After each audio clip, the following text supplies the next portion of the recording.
Well, thank you, Teacher Jingjing. A wonderful afternoon, everyone. I am Teacher Anjali L. Arguano. Just call me Teacher A for short. Good afternoon, class. How are you today? Oh, great. You are all doing fine. So before I start my discussion, let's test your knowledge and your memorization. First, if you'll listen the discussion in the previous topic that discussed by Teacher Jingjing. So let me call on Anne. Please stand up. So who is Erik-Erikson?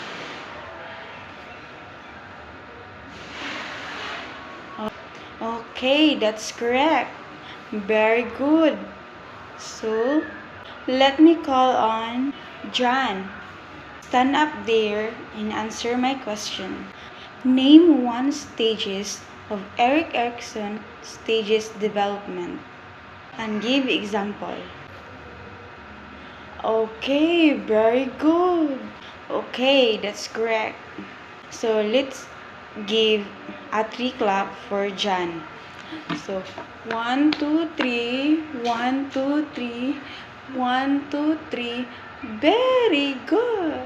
I guess everyone listened very well. So let's continue the discussion of the 8 stages of Erik-Erikson development.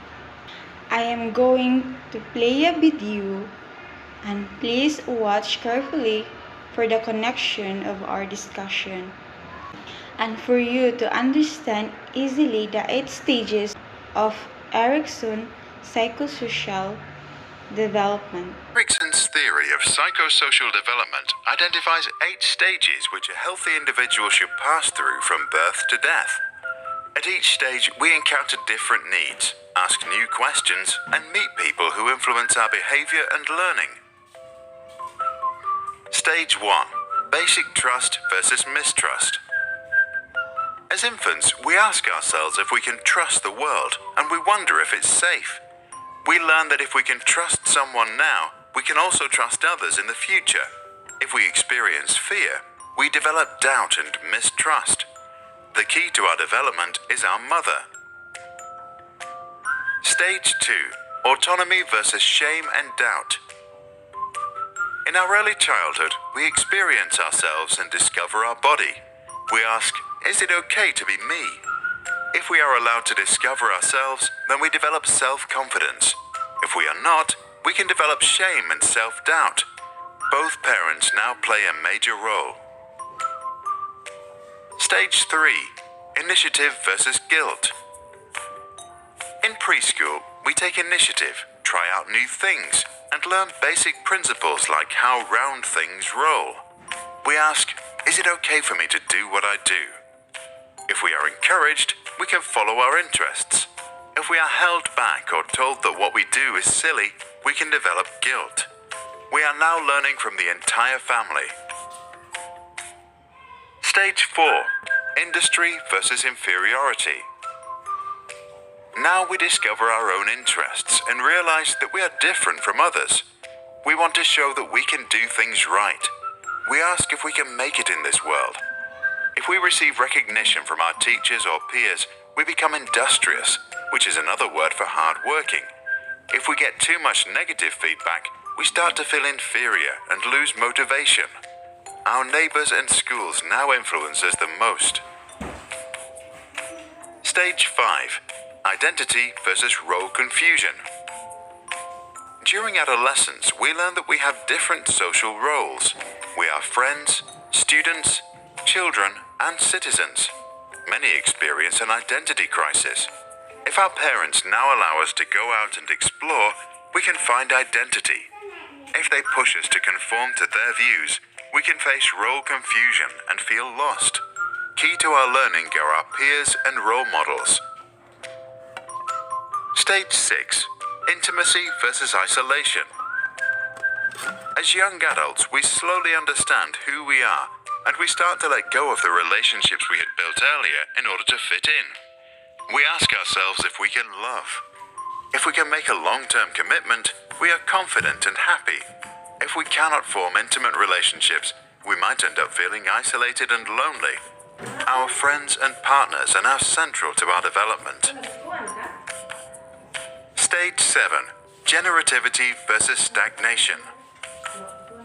When we reach our 40s, we become comfortable, use our leisure time creatively, and maybe begin contributing to society. Our concern is generativity. If we think that we are able to lead the next generation into this world, we are happy. If we did not resolve some conflicts earlier, we can become pessimistic and experience stagnation. People at home and at work are now who influences them most. Stage 8. Ego integrity versus despair. As we grow older, we tend to slow down and begin to look back over our lives. We ask, how have I done? If we think we did well, we develop feelings of contentment and integrity. If not, we can experience despair and become grumpy and bitter. Time to compare us with mankind. Erik-Erikson was a German-American psychologist who, together with his wife Joan, became known for his work on psychosocial development. He was influenced by Sigmund and Anna Freud and became famous for coining the phrase identity crisis. Although Erikson lacked even a bachelor's degree, he served as a professor at Harvard and Yale.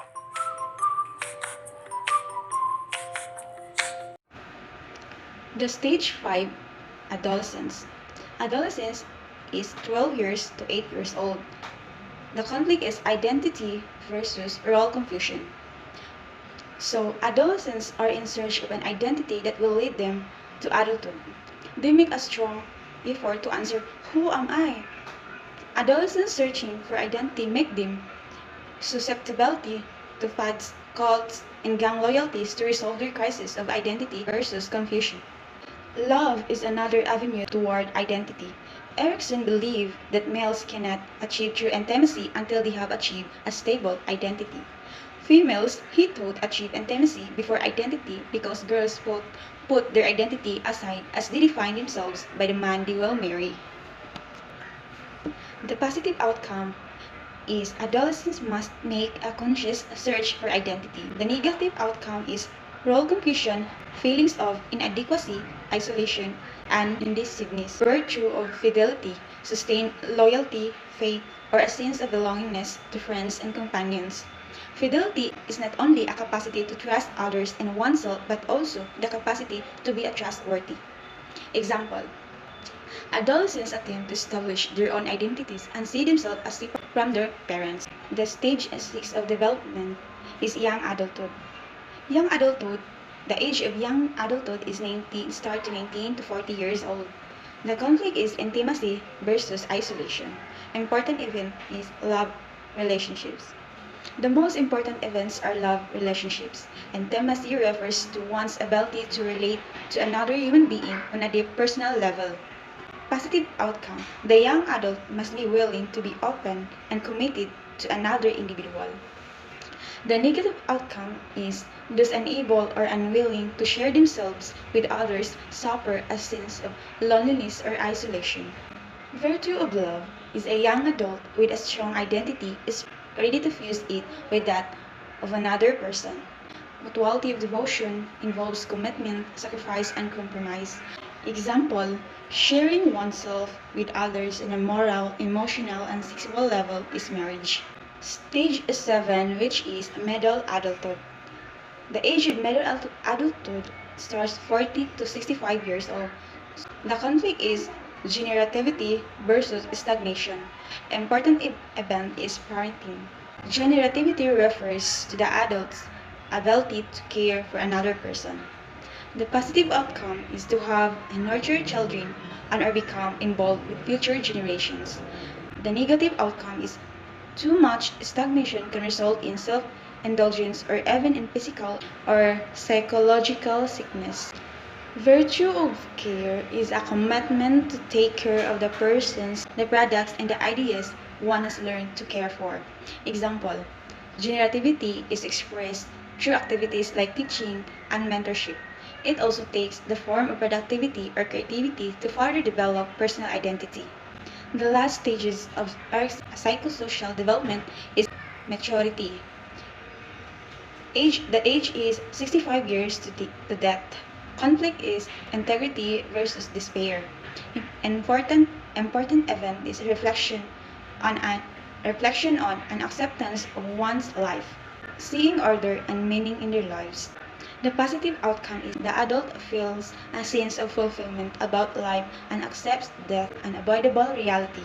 So in this situation, they were ready to face their death.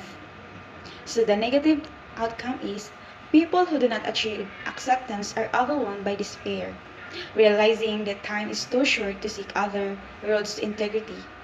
Past lives are viewed as a series of disappointments, failures, and misfortunes. True wisdom, accepting the life one has lived without major regrets over what could have been or what one should have done differently. It implies accepting one's deed as the inevitable end of a life lived well as one knew how to live it. Example, age accumulated throughout life. The critique on Erikson's psychosocial theory. Erikson has been criticized for his lost connections of case studies and conclusions. His theory, like Freud's, is difficult to support with empirical evidence. Some of his concepts are also hard to assess objectively or to use as a basis for research. And there is no real evidence that his stages unfold in the sequence he proposes. Erikson too has been criticized for an anti-female bias since he uses the male as the norm for healthy development. For Erikson, a decision not to fulfill the natural procreative urge has serious consequences for development. Thus, he limits healthy development to loving heterosexual relationships that produce children. His inclusion of single, celibate, homosexual, and other childless lifestyles has been criticized. His assertion that people establish their identity in adolescence is too narrow. Other research shows that the search for identity continues during adulthood. So again, the 8 stages of Erikson development is infancy, toddler, preschool age, school age, adolescence, young adulthood, middle age, and the last is older adulthood. So that's it for today's discussion. Any questions, clarifications, or violent reaction, class? I guess none. So before we end our class, I already posted the activity in our Google Classroom. So please do answer it and also your assignment to pass next meeting. So your activity is make a script and perform a role play in the class based on the different psychosocial crises of human development and present it next meeting. So I already posted the rubric or the criteria for your role play. So please cooperate your group class. And your assignment is identifying scenario in the 8 stages of psychosocial development. So read the scenario carefully and identify the correct answer, and this assignment is to be passed next meeting. Well, that's it for today, class. So class dismissed. Thank you, everyone. Goodbye. God bless. See you next meeting.